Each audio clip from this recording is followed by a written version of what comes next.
Corona से लगातार जंग जारी है और लगातार हम अब तक खबरें पहुंचा रहे हैं। गुजारिश है आपसे कि आप घर में रहें, बाहर ना निकलें और लॉकडाउन के नियमों का पालन कीजिए, निर्देशों का पालन कीजिए। सबसे पहले जानते हैं बिहार में कोरोना पर अपडेट क्या है।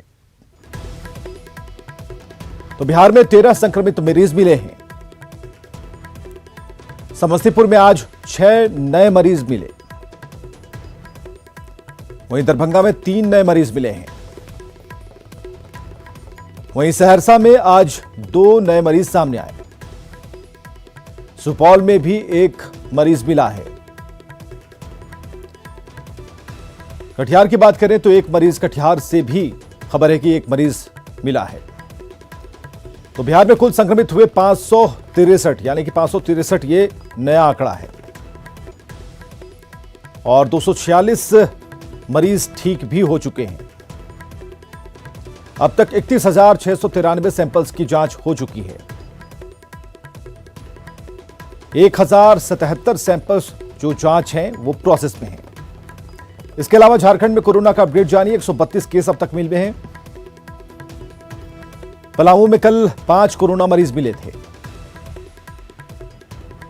तो संक्रमितों का जो आंकड़ा है पलामू में अब 8 पहुंच चुका है। वेल्लोर से मरीजों को लेकर ट्रेन रांची पहुंच चुकी है। तेलंगाना से भी धनबाद पहुंचे हैं कामगार। जमशेदपुर की बात करें तो मोबाइल वैन से अब कोरोना की जांच शुरू कर दी गई है। गढ़वा, बोकारो, धनबाद कोरोना मुक्त बन चुका है। कोरोना मरीजों में 1/3 कारोबारी शामिल हैं। हिंदपीढ़ी में सीआरपीएफ पुलिस का फ्लैग मार्च जारी है और रेड जोन से रांची आने वालों की कोरोना जांच जरूरी होगी। अब बिहार में मीडिया कर्मियों की भी कोरोना जांच होगी और इसे लेकर स्वास्थ्य विभाग ने निर्देश जारी कर दिए हैं। स्वास्थ्य मंत्री मंगल पांडे ने न्यूज 18 से खास बातचीत में मीडिया कर्मियों को योद्धा बताते हुए कहा कि इस मुश्किल घड़ी में भी मीडिया कर्मी कवरेज करने में जुटे हैं और ऐसे में उनकी जांच की पहल की गई है। उन्होंने कहा कि तारीखवार इलेक्ट्रॉनिक और प्रिंट मीडिया के पत्रकारों की जांच पीएमसीएच में होगी। सोमवार को पहले इलेक्ट्रॉनिक मीडिया के पत्रकारों का पीएमसीएच में सैंपल लिया जाएगा और इसके बाद प्रिंट के पत्रकारों का।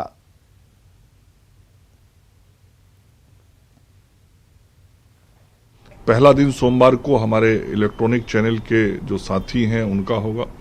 फिर उसके बाद क्रमवार तरीके से हम प्रिंट मीडिया के साथी का और फिर जरूरत पड़ेगा तो प्रिंट और इलेक्ट्रॉनिक मीडिया के साथी का वहां पर हम कोरोना की जांच करवाएंगे। बाहर से बिहार लौट रहे संदिग्ध प्रवासी मजदूरों को उनके प्रखंड में ही क्वारंटाइन सेंटर में रखा जा रहा है और ऐसे में प्रवासी मजदूरों से मिलने बड़ी संख्या में उनके परिजन पहुंच रहे हैं। खाने और कपड़े का सामान लेकर पहुंच रहे परिजनों को क्वारंटाइन सेंटर के गेट पर ही मिलने की इजाजत दी जा रही है। हमारे सहयोगी प्रवीण ठाकुर ने मुशाहरी के बेला स्थित महिला पॉलिटेक्निक कॉलेज में बने क्वारंटीन सेंटर का जायजा लिया।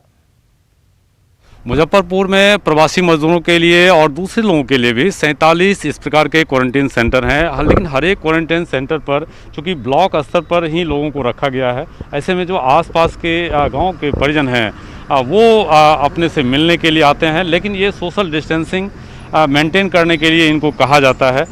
कुछ सामान लेके ये आते हैं। हालांकि 4 टाइम खाने की व्यवस्था की गई है, 2 टाइम नाश्ता, 2 टाइम भोजन दिया जाता है। क्या लेके आप लोग आए? कौन है आपके? मेरी पति है। हाँ? पति है। पति है। क्या लाए हैं? चूड़ा है और बेटी कुछ बना दिए, कचरी प्याजुआ कचरी है, ओकरा से 3 गो ही बना दिए। नहीं, पहले बार नहीं आते, अभी नहीं, ये मना कर दी था। हम लोग का मेडिकल कॉलेज जिला पड़ता है, दूर के नहीं है। क्या पर ये आए हैं मिलने के लिए? जी मिलने के लिए। लेगिएगा सामान सर, लाइए झोला, चाय क्या सब है? चाय रह दीजिए, छोड़िए, छोड़ दीजिए। क्या सब दिखाइए, दिखा दे। चूड़ा है, चूड़ा होगा, बिस्कुट होगा, बिस्किट और चीनी या फिर चूड़ा, दूसरा सामान जो नाश्ते के लिए हो सकता है। कुछ फल भी ये लोग घर से लाए हैं ताकि जो बाहर से इनके परिजन आए हैं उनको ये मिल सके। ये सब आपको यहाँ मिल रहा है खाना पीना? जी जी, यहाँ भी मिल रहा है। घर से जो आ गया है वो हफ्ता में एक बार जरूर आवेगा मुलाकात करने के लिए, थोड़ा बहुत तो लेकर के लोग। दूरी कम से कम यहाँ से 10 किलोमीटर से ऊपर है सर। जी। क्या घर वाले को क्या कह रहे हैं? घर वालों को हम लोग घर वालों को बोल दिए कि सब फाइनल है, यहाँ सुविधा बढ़िया मिल रहा है, रहने सहने का बहुत साधन बढ़िया किया गया है, गवर्नमेंट ने दिया है, बहुत अच्छा है। यहाँ खाने पीने का भी दिक्कत नहीं है। आप लोग भी मेंटेन करके रहिएगा, अलग अलग रहिएगा, सोशल डिस्टेंस बना करके। जी सर, दूरी बना के रहते हैं घर में? जी सर रहते हैं, मगर आप लोग का इच्छा रखने के लिए तो कोई टेंशन नहीं है। तो ये जो दृश्य है प्रायः हर एक क्वारंटाइन सेंटर पर है। अपने से मिलने के लिए लोगों में बेताबी है, एक दूसरे की सुरक्षा के प्रति भी चिंतित हैं, लेकिन कुछ खाने पीने का जो साजो सामान है वो लेकर आ रहे हैं। हालांकि क्वारंटाइन सेंटर पर 4 टाइम नाश्ते और खाने का प्रबंध किया गया है। कैमरामैन संजीव के साथ प्रवीण ठाकुर, न्यूज़ 18 मुजफ्फरपुर। और जिला प्रशासन के आदेश के बाद गया में आज इलेक्ट्रिकल और इलेक्ट्रॉनिक्स की दुकानें खुली हैं। सोमवार, बुधवार और शुक्रवार को दुकान खोलने की जिला प्रशासन ने इजाजत दी है। गया में सुबह 10 बजे से लेकर दोपहर 4 बजे तक दुकानें खुलेंगी, लेकिन दुकान खोलने के लिए दुकानदारों को कई शर्तों का पालन करना होगा। प्रशासन से इजाजत मिलने के बाद शहर के शहीद चौक मार्केट का जायजा लिया हमारे सहयोगी अरुण चौरसिया ने। कुछ शर्तों के साथ जिला प्रशासन ने कई दुकानों को खोलने का आदेश दिया है और आज सोमवार, बुधवार और शुक्रवार को इलेक्ट्रॉनिक्स, मोबाइल, लैपटॉप इस तरह के दुकान को खोलने का आदेश दिया गया है। अल्टरनेट डे खुलना है सोमवार, बुधवार और शुक्रवार। आज शुक्रवार का दिन है और देखिए कि जो इलेक्ट्रॉनिक्स के दुकान है या इलेक्ट्रिक के दुकान है ये खुले हैं। हालांकि ग्राहक अभी नहीं के बराबर दिख रहे हैं। आज ये पहला दिन है जब जिला प्रशासन का आदेश आया है खोलने को लेकर, और इसके साथ ही जिला प्रशासन ने कई शर्तें भी लगाई हैं जिसका पालन दुकानदार और ग्राहक दोनों को करना पड़ेगा। जो सोशल डिस्टेंसिंग का पालन है वो निश्चित रूप से करना पड़ेगा, क्योंकि कोरोना बीमारी को भगाने का या दूर रखने का सबसे बड़ा मुख्य हथियार जो है वो सोशल डिस्टेंसिंग है। इसका पालन करने की कोशिश दुकानदार भी कर रहे हैं और अभी जैसे ही दुकान खुल रहा है, साफ़ सफाई के बाद जो गोलाकार है ये बनाया जा रहा है कि अगर कोई ग्राहक आवे तो इस गोलाकार में ही रहें और बारी बारी से दुकान में आकर अपने सामानों की खरीदारी करें। तो एक राहत है जिला यहाँ के दुकानदारों के लिए, आम लोगों के लिए, कि कुछ शर्त के साथ कुछ दुकानों को खोलने का आदेश मिला है। ऐसे में लोगों को उम्मीद है कि आगे उन्हें और कुछ राहत मिलेगी। सहयोगी विपिन के साथ अरुण चौरसिया, न्यूज़ 18 गया। और गया में हड़ताल से वापस लौटे शिक्षकों को ड्यूटी पर लगा दिया गया है। कई शिक्षकों से मैट्रिक परीक्षा की कॉपी जांच करवाई जा रही है। वहीं कुछ शिक्षकों की ड्यूटी क्वारंटाइन सेंटर पर लगाई गई है। गया जिला के शिक्षा पदाधिकारियों की माने तो 9 मई तक परीक्षा कॉपी जांच की प्रक्रिया पूरी कर ली जाएगी। हरिदास सेमिनरी कॉपी जांच केंद्र का जायजा लिया हमारे सहयोगी अरुण चौरसिया ने। हड़ताल खत्म होने के बाद शिक्षक योगदान कर रहे हैं। जिला मुख्यालय से लेकर प्रखंड मुख्यालय तक इन्हें योगदान कराया जा रहा है। अभी कोरोना महामारी को लेकर शिक्षकों से अलग अलग काम लिया जा रहा है। कॉपी जांच की जो प्रक्रिया रुकी हुई थी तो उस कॉपी जांच में कुछ लोगों को लगाया गया है जो पहले से कॉपी जांच कर रहे थे। इसके अतिरिक्त कुछ नए शिक्षकों से भी कॉपी की जांच कराई जा रही है। जिले में कई सेंटर पर ये जांच हो रही है और इसके साथ ही जो बाहर से मजदूर आ रहे हैं और जो कोरोना सेंटर बनाया जा रहा है क्वारंटाइन सेंटर प्रखंड स्तर पर, तो वहाँ शिक्षकों की ड्यूटी लगाई जा रही है। कई तरह के एडवाइजरी जारी करते हुए, कई तरह के निर्देश जारी करते हुए इन शिक्षकों की ड्यूटी लगाई जा रही है अलग अलग कोरोना सेंटर पर। सहयोगी विपिन के साथ अरुण चौरसिया, न्यूज़ 18 गया। और लुधियाना से 1250 मजदूरों को लेकर स्पेशल ट्रेन पूर्णिया पहुंची। पूर्णिया जंक्शन पर सभी मजदूरों की जांच की गई। हालांकि इस दौरान सोशल डिस्टेंसिंग का मौखौल उड़ाया गया और भीड़ जमा हो गई।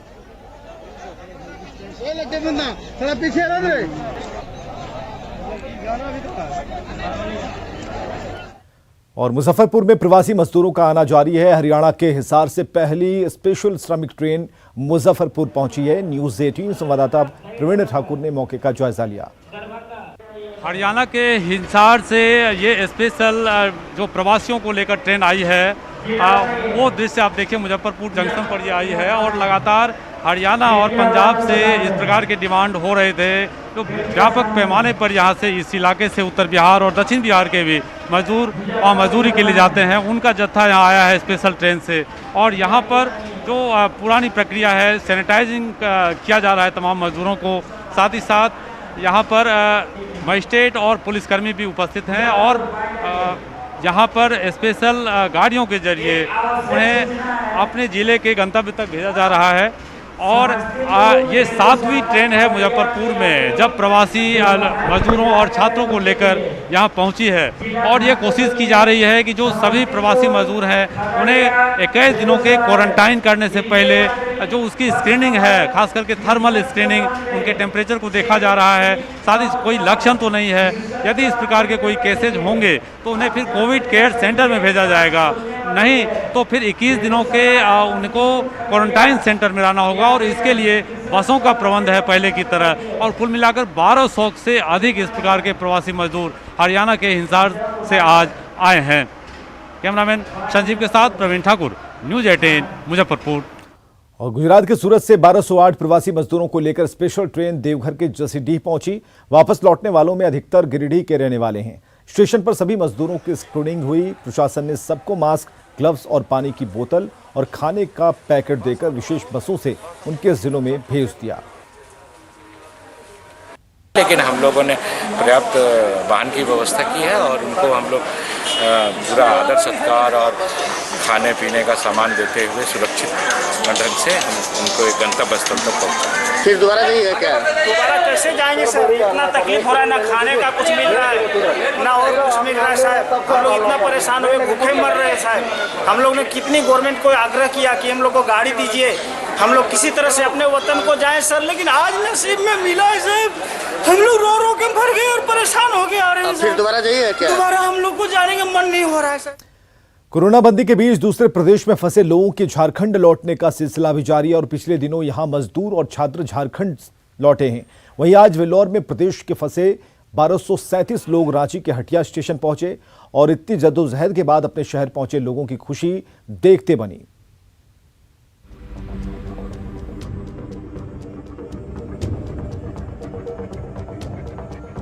कोरोना बंदी से पहले झारखंड से इलाज कराने वेल्लोर गए लोग आज स्पेशल ट्रेन से हटिया स्टेशन पहुंचे। स्टेशन पहुंचते ही लोगों की खुशी उनके चेहरे पर साफ नजर आ रही थी। वहीं जिला प्रशासन की तरफ से भी वो सभी इंतजाम किए गए थे जिससे अपने प्रदेश लौटे लोगों के चेहरे की खुशी दोगुनी हो जाए। प्रशासन की तरफ से माकूल इंतजाम किए गए हैं। स्ट्रेचर और व्हील चेयर के साथ साथ एम्बुलेंस की भी व्यवस्था है। वहीं दूसरे जिलों के लोगों के लिए यहाँ पर बसों की व्यवस्था है ताकि वो लोग अपने घर जा सके। जिला प्रशासन की तरफ से मरीजों को लेकर विशेष इंतजाम के साथ साथ उनके खाने पीने की भी व्यवस्था की गई थी। जिले के उपायुक्त राय महिमापत रे ने बताया कि तमाम तरह की तैयारियां की गई हैं ताकि लोगों को किसी तरह की परेशानी ना हो। वहीं यात्री मुख्यमंत्री हेमंत सोरेन की जमकर तारीफ भी कर रहे थे। यात्रियों ने कहा कि मुख्यमंत्री सोशल साइट्स पर देर रात तक एक्टिव रहकर उनकी मदद कर रहे थे। देखिए, क्योंकि मरीज हैं इसलिए हम लोगों ने उनके लिए स्पेशल इंतजाम किए हैं। खासकर सिविल डिफेंस के वॉलंटियर्स लगाए हैं और साथ ही साथ हम लोगों ने 60 स्ट्रेचर और 60 व्हीलचेयर और 20 स्ट्रेचर भी लगाए हैं। 80 सिविल डिफेंस वॉलंटियर भी लगाए हैं और जिससे कि असुविधा ना हो इसलिए हम लोगों ने यहीं पे उनको स्वैप कराने की भी व्यवस्था की है जो रांची के हैं। हम लोग का 21 मार्च को गए थे यहाँ से और हम लोग का 31 मार्च तक ऑपरेशन सब हो गया, पाइप लग गया था तो पूरा 1-1.5 महीना फंस गए थे पूरा लॉकडाउन। हमारे तो सीएम अच्छे है ही, वो तो हम लोग के अचानक खबर हुआ तो आज हमारा टिकट ट्रेन है, पास मिला हम लोग को। पास के बाद में हम लोग को ले जाया गया एक जगह पे, वहाँ पर से फिर दूसरा पास दिया गया ट्रेन के लिए, फिर वहाँ से रवाना किया गया बस से स्टेशन तक। हम लोग हेमंत सोरेन के जरिए से आए। हम लोग उन्हें लिंक भेजे, उन्हें हम लोग भरे सब, उनका तो बहुत बहुत धन्यवाद। माननीय हेमंत सोरेन सर जिंदाबाद। अल्लाह उनको हमेशा तरक्की दे और हमेशा बनाए रखे ताकि वो हमेशा लोगों की मदद करते रहे और हमेशा मदद के लिए पर्याप्त रहे। मैंने उन्हें को देखा है 12 बजे रात तक 1 बजे रात तक लगातार ड्यूटी पे बने रहते हैं और ये कहते रहते हैं कि उनको यहाँ हेल्प कीजिए वहाँ हेल्प कीजिए, जो अभी तक मैंने किसी नेता में ये नहीं देखा है। माननीय हेमंत सोरेन इस देश के, झारखंड के नेता नहीं बल्कि इस देश के बेटा है, झारखंड के बेटा है। बहरहाल रांची पहुंचे इन लोगों के चेहरे पर जो खुशी थी वो ये बताने के लिए काफी है कि अपना घर अपना ही होता है और यही वजह है कि घर लौटने के बाद सभी प्रशासन की तारीफ करते नहीं थक रहे। न्यूज़ 18 के लिए रांची से ओम प्रकाश की रिपोर्ट। जमशेदपुर के एमजीएम अस्पताल में रोजाना सैकड़ों की संख्या में संदिग्ध पहुंच रहे हैं और अस्पताल में बढ़ती भीड़ को देखते हुए जिला प्रशासन ने 12 कोरोना जांच मोबाइल वैन की शुरुआत की। ये मोबाइल वैन मोहल्लों और घरों में जाकर कोरोना संदिग्धों की जांच करेंगे।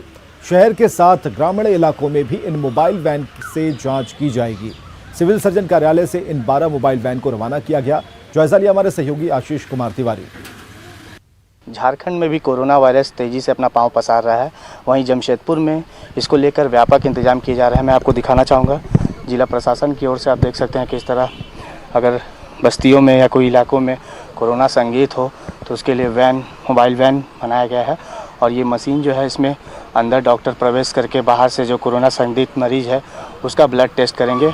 इसके द्वारा 12 ये मशीन है, 12 मशीनों को विभिन्न जगहों पर भेजा जाता है, जिससे बस्ती बस्ती और इलाकों में जाकर हर उस कोरोना संदिग्ध के ब्लड का सैंपल लिया जाता है। हम यहाँ के अधिकारी से बात करेंगे, क्या कुछ ये एक इंतजाम किए जा रहे हैं। ये चक्कर जैसे होता है कि हमारे जो पीपीई का जो यूज़ होता है, तो अक्सर क्या होता है कि एक्सीडेंटली कभी पीपीई जो कंटेमिनेट हो जाती है, जिससे क्या होता है एक्सीडेंटली हमारे एक्सपोजर लैब टेक्नीशियन एक्सपोज होने का चांस होता है। तो उसी को देखते हुए इसको बनाया गया इस मशीन को, ताकि इसमें लैब टेक्नीशियन पीछे की तरफ खड़ा रहता है और वो आराम से सैंपल कलेक्ट कर लेता है। कि सैंपल करेंगे थ्रोट से स्वैब और नेज़ोफेरेंजियल स्वैब लिया जाता है। तो उसमें पीपीई अगर नहीं भी है वो, तो उसमें वो पूरी तरह से सेफ रहता है। तो खासतौर से जो हमारे टेक्नीशियंस जो इसको यूज़ करते हैं, उनको पूरी तरह से सेफ्टी देने के पर्पज़ से इसको बनाया गया है। दूसरे होता है कि जगह जगह अंदर कोने में बहुत किनारे में जाने के लिए, जहाँ से क्या हो कि हमारे किसी संदिग्ध को लाना होता है, तो उसमें हमें ये एम्बुलेंस वगैरह को बहुत यूज़ करना पड़ जाता है, बहुत ज़्यादा प्रोटेक्शन करना पड़ जाता है। तो उन सब चीज़ वजह से ये सेफ़ है और इसको कलेक्ट किया जा सकता है। और अगर एक ही पीपीई पहनेगा तो कई लोगों के आराम से जो सैम्पलिंग कर सकता है इसके अंदर। ये कैसे जाता है, कहाँ जाता है? ये जहाँ भी हमें जितना भी एरिया की एक टाटा मैजिक पे ही है बेस है, ये उसको छोटा हाथी पे, और ये जो गली में कहीं भी जा सकती है। अपने पूरे परिवार को घर में रहकर कोरोना वायरस से सुरक्षित रहना अति आवश्यक है। न्यूज़ 18 के लिए जमशेदपुर से आशीष कुमार तिवारी। झारखंड का दुमका जिला ग्रीन से ऑरेंज जोन हो गया। कोरोना के 2 पॉजिटिव मरीज मिलने के बाद दुमका डीसी ने इसकी जानकारी दी। राजेश्वरी बी ने कहा कि स्वास्थ्य मंत्रालय की गाइडलाइन के मुताबिक अगर 21 दिनों तक कोई पॉजिटिव केस नहीं मिलता है तो उसे ग्रीन जोन माना जाता है। डीसी ने यह भी कहा कि अब मूवमेंट पर सख्ती से रोक लगाई जाएगी ताकि संक्रमण न फैले। लॉकडाउन में कायदा कानून पहले की तरह है, लेकिन लोहरदगा में गरीबों के भोजन में कटौती कर दी गई है। इससे गरीब और जरूरतमंद लाभुक भोजन के लिए परेशान हैं। लोहरदगा में 127 स्थानों पर दीदी किचन चलता था, जिसकी कटौती कर वर्तमान में 100 केंद्र कर दिए गए हैं। वहीं सरकार के निर्देश के बाद दीदी किचन से एक समय का भोजन मिलने से समस्या गंभीर दिख रही है। हालांकि प्रशासन ने दीदी किचन को फिर से चालू करने का भरोसा दिया है। चल रहा था खिचड़ी, वो 3 दिन से बंद है। गरीब लोग को मिलता था खाना, लंगड़ा लूढ़ा लोग को, अब बंद हो गया, इसलिए बहुत दिक्कत हो रहा है। 7 बंद होने की सूचना हमको प्राप्त हुई है। इसमें जांच किया जाएगा जहां पर आवश्यकता मिले। एक तरफ देश भर में कोरोना वॉरियर्स को सम्मानित किया जा रहा है, तो चक्रधरपुर में 60 दिहाड़ी सफाई कर्मियों को नगर परिषद ने काम से हटाने का फैसला लिया है। नगर परिषद के कार्यकारी अधिकारी ने कहा कि फंड के अभाव में यह फैसला लिया गया, और इधर नगर परिषद के फैसले का दिहाड़ी सफाई कर्मियों ने विरोध किया और कहा कि ऐसे समय में काम से हटाने से उनकी स्थिति खराब हो जाएगी। दैनिक सफाई कर्मी 61 आदमी से कार्यपालक पदाधिकारी ने बोले कि कुछ कम करो, तो हम किसका नाम लिख के देंगे। इसीलिए जो भी काम कार्यरत थे काम करने वाला 61 आदमी, सबका नाम हम लिख कर दे दिए और साहब को बोले जितना आदमी को रखना है आप रखिए और नहीं रखना है नहीं रखिए, हम किसी को नहीं हटाएंगे। तो साहब बोले कि हम अपना मन से आदमी को लेंगे, आपको काम कराना है। तो हम बोले ठीक है, जब आप लीजिएगा तब हम काम करें, किसी को अपना तरफ से काम पर नहीं लेंगे। लॉकडाउन की स्थिति में आंतरिक राजस्व पूर्णतः ठप है। ऐसी स्थिति में बहुत ज़्यादा लेबर को हम नहीं रख सकेंगे, तो जो एकदम नितांत आवश्यक होगा इतने लेबर को ही कंटिन्यू करेंगे और कुछ श्रमिक को हम बीच में ब्रेक देंगे, और जैसे ही हमारी आंतरिक स्थिति सुधरती है फिर उनको कंटिन्यू किया जाएगा। और देश में जारी लॉकडाउन की वजह से आम से लेकर खास तक हर कोई इन दिनों अपने घर में है। बॉलीवुड सितारों ने भी लॉकडाउन में खुद को क्वारंटीन किया हुआ है, और ऐसे में बॉलीवुड अभिनेत्री जैकलीन फर्नांडिस लॉकडाउन में अपना बेहद खास और शानदार समय बिता रही हैं। जब से देश में लॉकडाउन लगा है तब से जैकलीन अपने खास दोस्त और अभिनेता सलमान खान के फार्म हाउस में हैं। चलिए अब आपको दिखाते हैं कि अभिनेत्री जैकलीन कैसे लॉकडाउन में अपना दिन बिता रही हैं।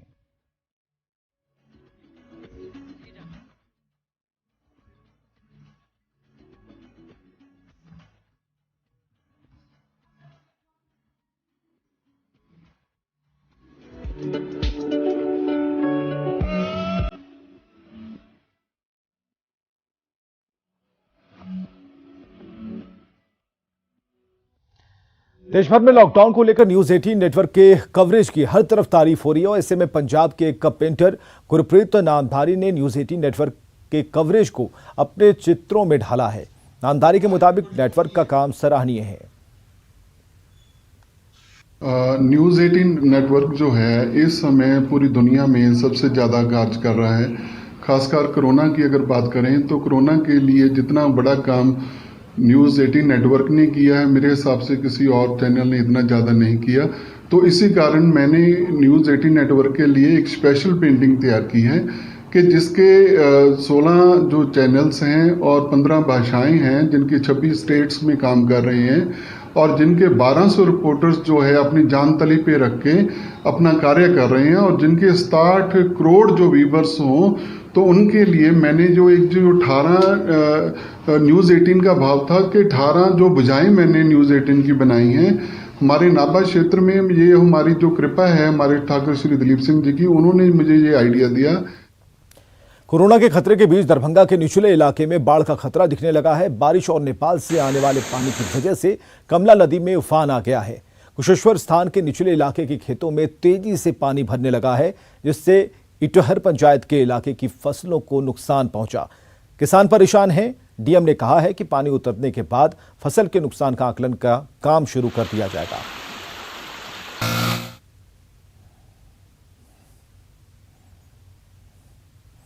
खबरें जारी हैं, बने रहिए हमारे साथ।